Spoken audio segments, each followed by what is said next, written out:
नमस्कार दोस्तों, स्वागत है आपका आज के मुख्य समाचार में, जिसमें सबसे पहली और बड़ी खबर में आपको बताएंगे कि लखीमपुर में ईवीएम में किसी ने डाल दिया फेविक्विक, नहीं दब रहा है समाजवादी पार्टी का बटन, चुनाव आयोग से शिकायत, बदली जानी चाहिए मशीन। दूसरी बड़ी खबर में जिक्र होगा कि बीजेपी उम्मीदवार मयंकेश्वर सिंह पर 24 घंटे का लगा प्रतिबंध, मुसलमानों के खिलाफ भड़काऊ बयान पर चुनाव आयोग ने लिया एक्शन।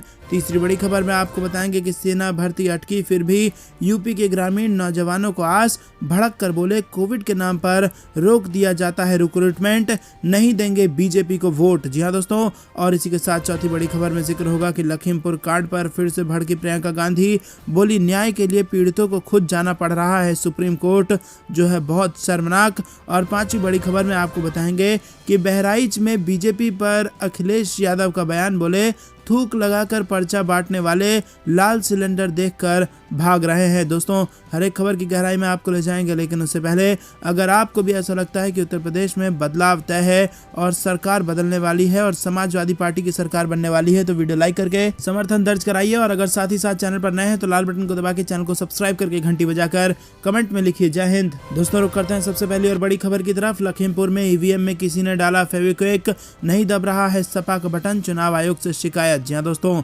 यूपी में चौथे चरण की वोटिंग जारी है और चौथे चरण की वोटिंग के दौरान लखीमपुर खीरी जिले के सदर विधानसभा सीट पर एक अजीबोगरीब मामला सामने आया है। दरअसल लखीमपुर सदर विधानसभा क्षेत्र के कादीपुर सानी पोलिंग बूथ पर लगी ईवीएम मशीन में अराजक तत्वों ने फेविक्विक डाल दिया और इस वजह से करीब 1.5 घंटे तक मतदान बाधित रहा।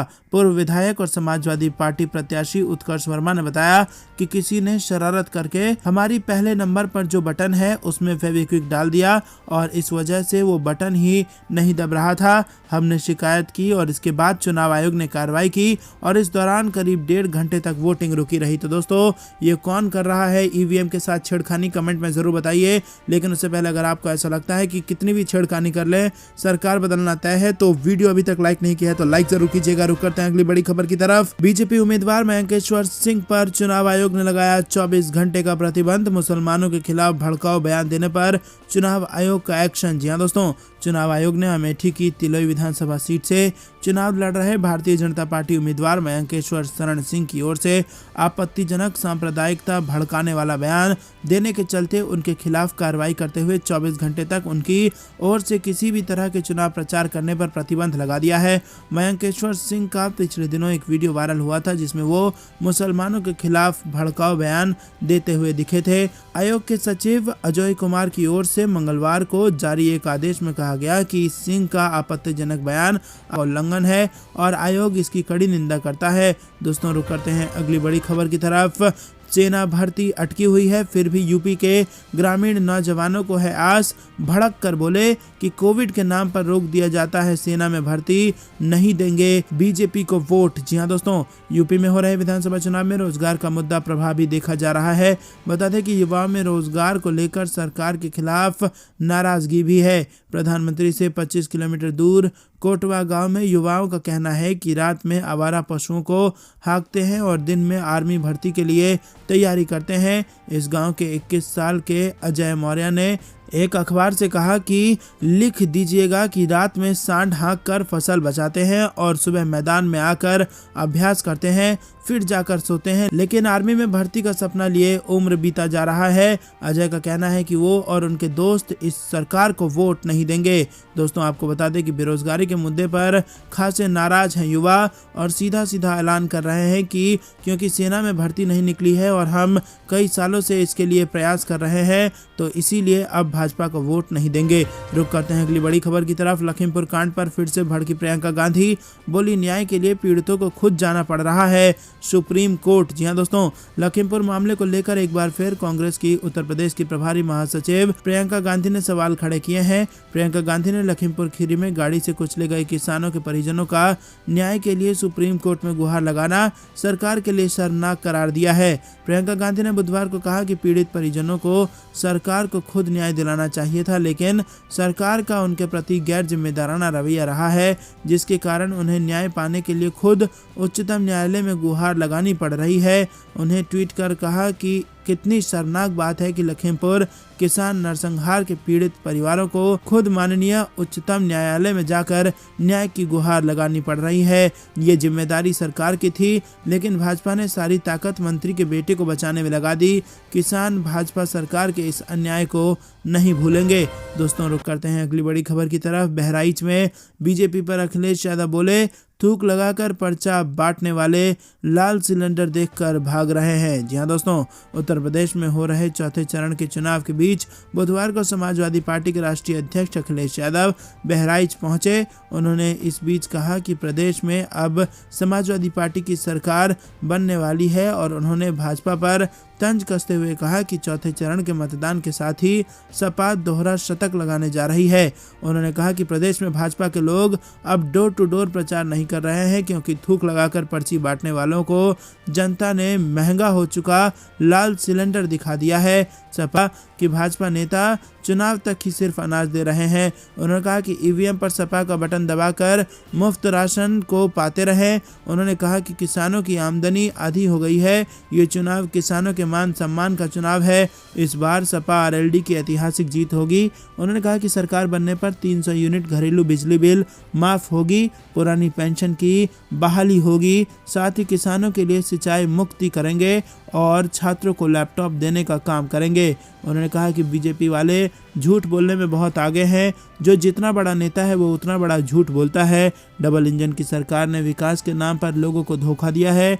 उन्होंने ये भी कहा कि पुलिस हिरासत में मरने वालों के मामले में यूपी देश में नंबर 1 है और मानवाधिकार की ओर से सबसे ज़्यादा नोटिस प्रदेश की बाबा सरकार को दिया गया है। उन्होंने इसी के साथ हाथरस और बुलंदशहर कांड का जिक्र करते हुए प्रदेश की कानून व्यवस्था पर सवाल उठाया है। दोस्तों, रुक करते हैं अगली बड़ी खबर की तरफ। अप्रैल से दुगनी हो सकती है रसोई गैस की कीमत, सीएनजी, पीएनजी और बिजली भी होगी महंगी। जी हाँ दोस्तों, आपको बता दें कि विभिन्न मीडिया रिपोर्ट्स के मुताबिक अप्रैल 2022 से देश में घरेलू गैस की कीमत दोगुनी हो जाएगी और इसके साथ ही सीएनजी, पीएनजी और बिजली की कीमतें भी बढ़ जाएंगी। वहीं अप्रैल से फर्टिलाइजर सब्सिडी बिल भी बढ़ने का अनुमान है और इन सब के पीछे की सबसे बड़ी वजह है ग्लोबल गैस क्रंच, यानी कि दुनिया भर में गैस की भारी किल्लत को बताया जा रहा है। हालांकि भारत देश में इसका असर अप्रैल महीने से देखने को मिल सकता है। जानकारों और एनालिस्ट का कहना है कि पूरी दुनिया कोरोना वायरस से धीरे धीरे बाहर निकल रही है, जिससे एनर्जी की मांग बढ़ेगी, जबकि साल 2021 में एनर्जी की सप्लाई को बढ़ाने को लेकर कोई ठोस कदम नहीं उठाया गया है। यही कारण है कि दुनिया भर में अब साल 2022 में एनर्जी की प्राइस में इजाफा हो सकता है, जबकि भारत देश में इसका असर अप्रैल 2022 से देखने को मिल सकता है। दोस्तों, रुक करते हैं अगली बड़ी खबर की तरफ। प्रियंका गांधी ने रोजगार घेरा और कहा कि 70 लाख जॉब का वादा किया, लेकिन दिया 4 लाख को, बाकी का क्या। जहां दोस्तों, आपको बता दें यूपी विधानसभा के लिए चौथे चरण का मतदान चल रहा है और हर दल अपने अपने दावे कर रही है। वो इस बार कांग्रेस भी नए जोश और नए उत्साह के साथ मैदान में है। पार्टी की राष्ट्रीय महासचिव और उत्तर प्रदेश प्रभारी प्रियंका गांधी ने बुधवार को एक न्यूज चैनल से बात की और जमकर बीजेपी की केंद्र और राज्य सरकार पर हमला बोला। प्रियंका गांधी ने कहा कि जनता की अपनी समस्याएं हैं और लोगों को इन समस्याओं और विकास के आधार पर वोट डालना चाहिए। प्रदेश में बेरोजगारी, महंगाई, किसानों की समस्या, खुले जानवरों की समस्या, खाद की समस्या, उपज का दाम नहीं मिलना, महिलाओं की समस्या, छोटे दुकानदारों की समस्या है। लोगों को इसी आधार पर वोट डालना चाहिए। धर्म, जाति और सांप्रदायिकता का इस्तेमाल एक दल नहीं बल्कि कई दल यूपी में करते हैं, लेकिन इनसे राजनीतिक दलों और नेताओं का फायदा होता है। आम आदमी का इनसे कोई फायदा नहीं होता। आम आदमी का फायदा तभी हो सकता है जब उनकी समस्या पर चुनाव हो। लोगों को इस पर ध्यान देना चाहिए। रुक करते हैं अगली बड़ी खबर की तरफ। नवाब मलिक पर ईडी की कार्रवाई तो भाजपा पर भड़के संजय राउत। सुप्रिया सुले ने बताया इसे महाराष्ट्र का अपमान। जी हाँ दोस्तों, महाराष्ट्र सरकार में मंत्री और अकांपा नेता नवाब मलिक पर ईडी ने सुबह करीब 7 बजे मलिक के घर पर छापा मारा और उन्हें पूछताछ के लिए अपने साथ ले गई। जानकारी के मुताबिक ईडी ने ये कार्रवाई मनी लॉन्ड्रिंग और अंडरवर्ल्ड कनेक्शन मामले में की है, लेकिन इस कार्रवाई के बाद राज्य में सियासी पारा चढ़ गया है।